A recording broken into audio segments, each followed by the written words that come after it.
Alright, so here's my office, and I'm getting ready to go out. Can't go too far away because we're still in lockdown. All my stuff. So Lorna went for a walk, and I'm gonna go see if I can drive to the town.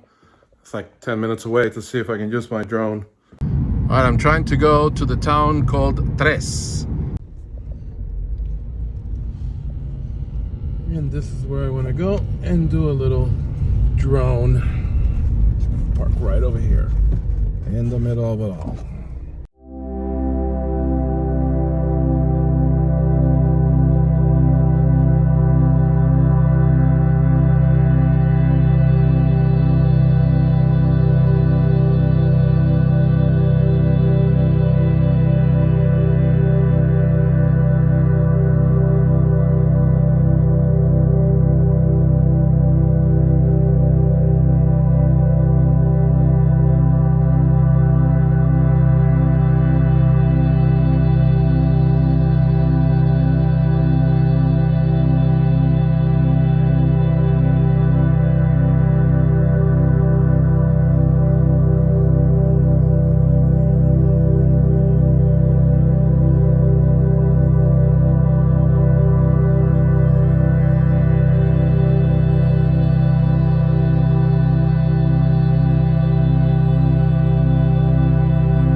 Hi guys, thank you for watching this video. Check out the description or a link somewhere here. I'm gonna put the rest of the video if you want to look at the church inside. And also there's another video, it should be uploaded by the time I finish this video, about flying your drone if you come to Italy as a tourist. Thanks again.